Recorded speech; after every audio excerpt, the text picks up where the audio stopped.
Welcome to Naked Spirituality, a video blog series of sacred attention therapy and the Center for Human Awakening. My name is Rob Meager.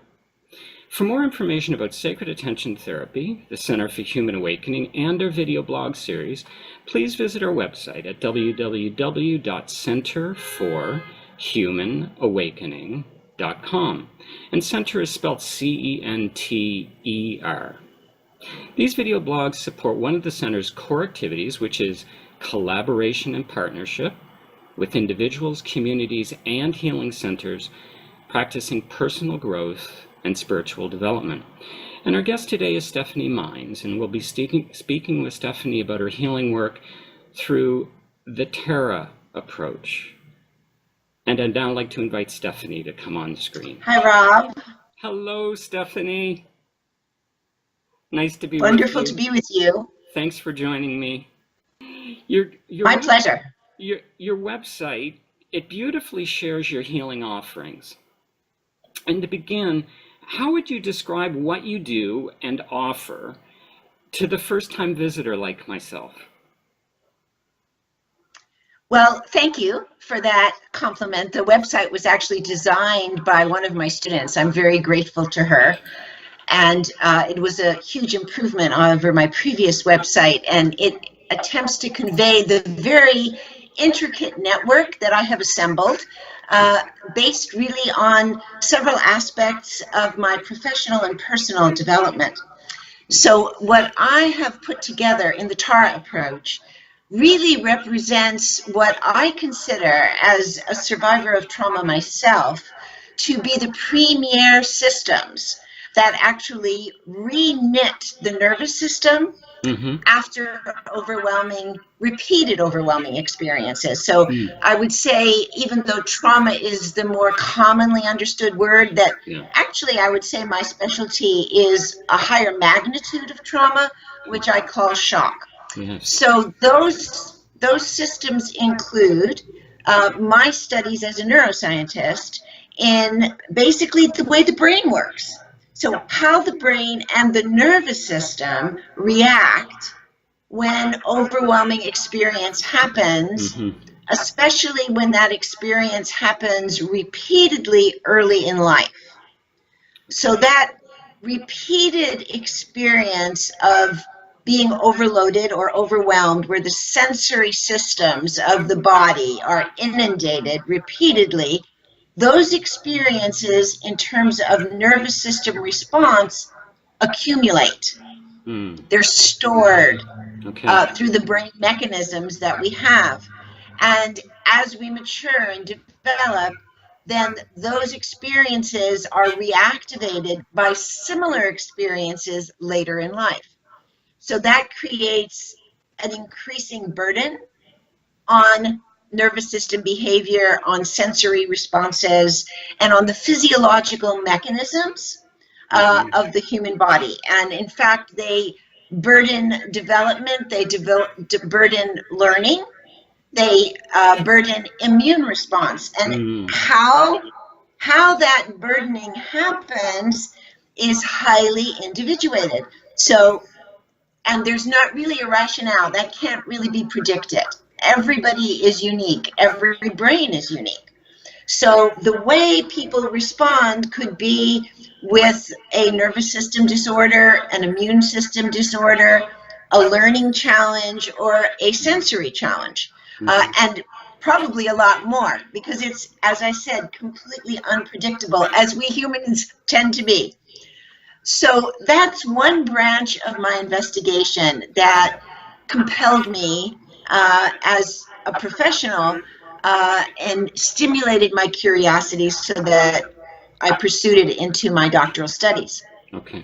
Simultaneous with that, something very interesting happened in my life that doesn't match the normal process of scientific unfolding, which is that I encountered a wisdom mentor, a woman from Japan.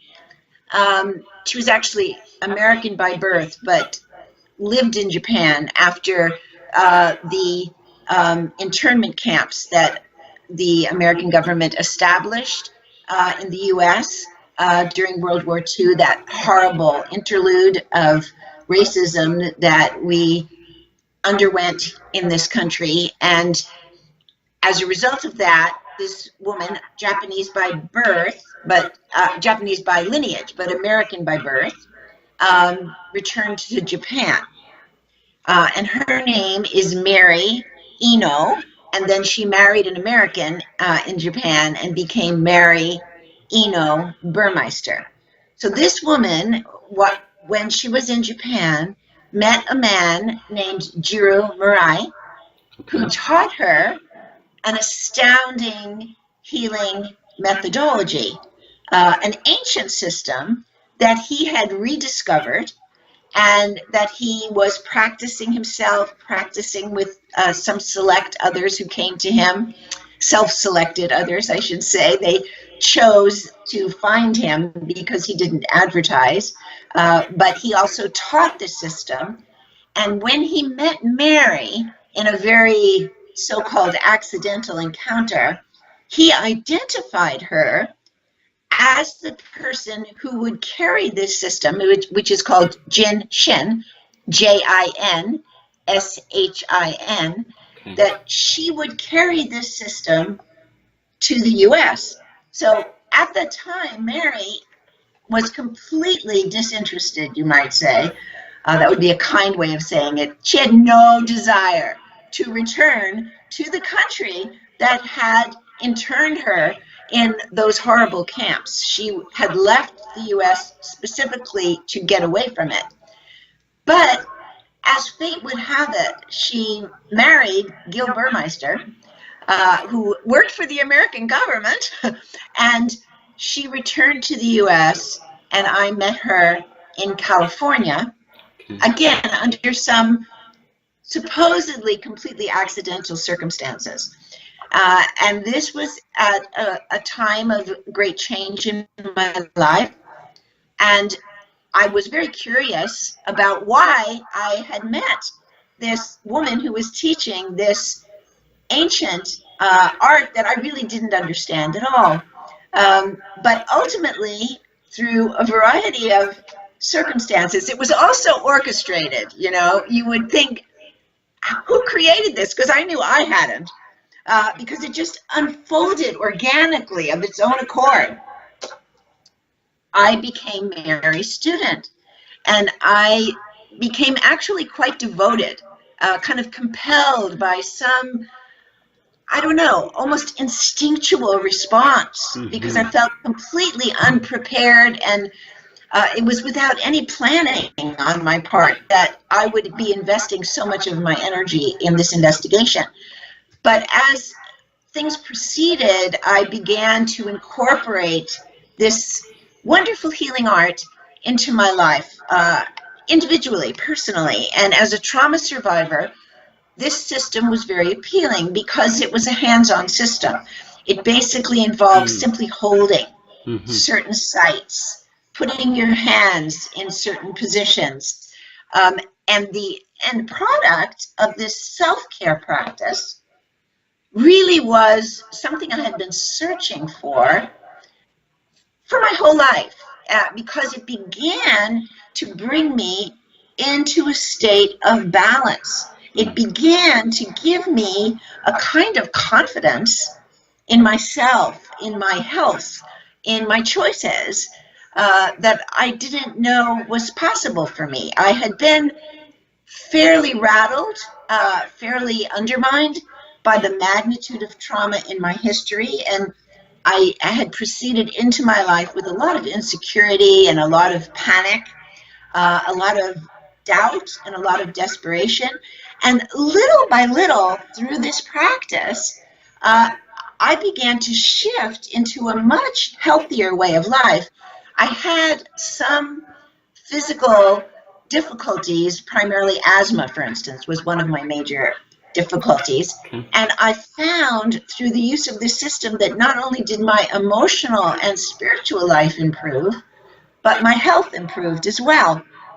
So this kept me linked with this system and kept me following Mary around. and learning from her more and more and more. And, you know, by the time Mary passed on, I had extensive studies with her. I had studied with her for over 20 years. Mm-hmm. And I determined to fuse what that system taught me intuitively, instinctually, experientially, Yes. rather than through academic research. Yeah. Through that kind of experiential research, I decided to fuse that with what I knew about neuroscience. And it's an alchemy that I think people on both sides, the alternative side and the clinical side, question. Yes. But the people who don't question it are the people for whom it works. Yeah. And that is a growing number of people. Yeah. And they are both clinicians Yep. and lay people, but body workers, psychologists, physicians, an incredible assortment of people around the world find that this amalgamation is highly effective because it integrates the mind and the body. Beautiful. That then is the TAR approach. Right. Now, there's quite a few educational opportunities that you offer through your website. Can you describe those opportunities to us? Yes, absolutely. So I love to create these really user-friendly courses. Okay. So I have courses that anybody can attend. So in any one of my courses, you might find a psychotherapist, a physician, a mother, a grandmother, and someone who has been suffering from some kind of chronic illness, who really wants to be self-advocating and self-supporting.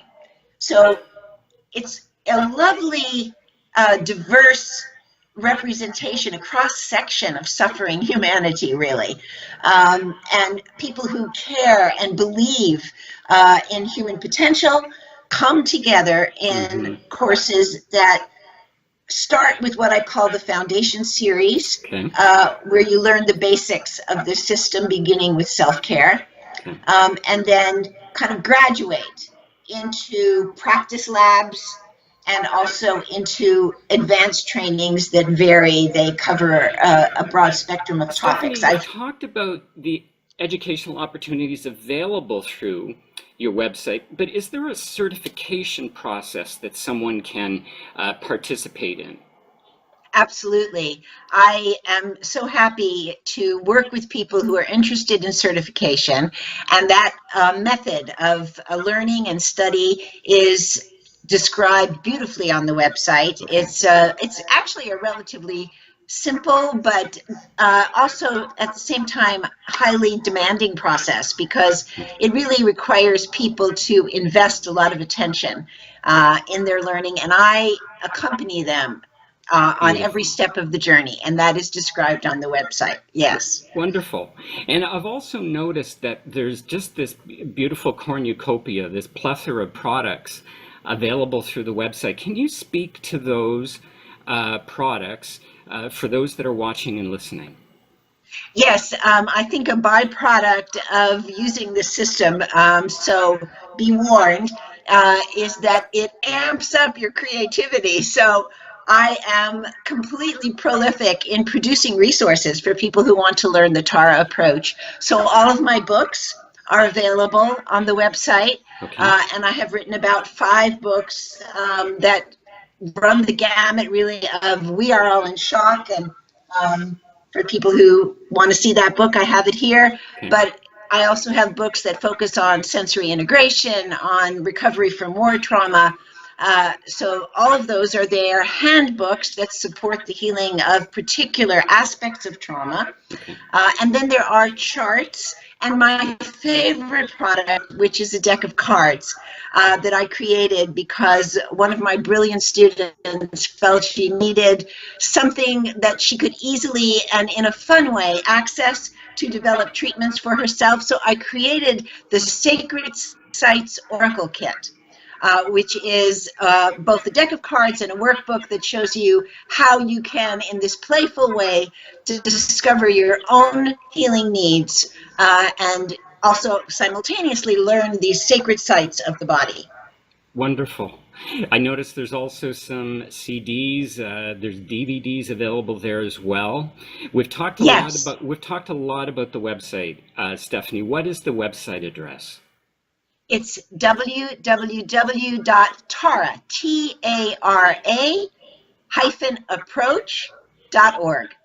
Okay. And is there an email address if someone wanted to get in touch with you that they could use? Yes, I encourage people to go to the website and sign on for the newsletter so that you can be aware of all of my comings and goings around the world. But if you would like to reach out to me individually, my address is TARA-approach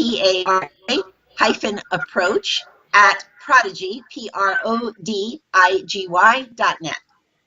Beautiful, beautiful. Stephanie, thank you so much for joining with us, being here with us, for offering what you do, and for being there for the people who do come to you. Thank you very much. Thank you, Rob, for the network that you provide, and for those people who follow your offerings, which I think are really beautiful. I want to share another venture that the universe has assigned me to, which is the issue of climate change. So being aware of the health impacts and the multiple levels of demand that accelerating climate change causes for humanity, and particularly for our children and the children of the future, I have created an amazing gathering that includes people like Naomi Klein, who you may well know, and Bill McKibben, the wonderful, the magnificent Vandana Shiva, and others. And that gathering is going to be at the Findhorn Foundation in Scotland. Beautiful.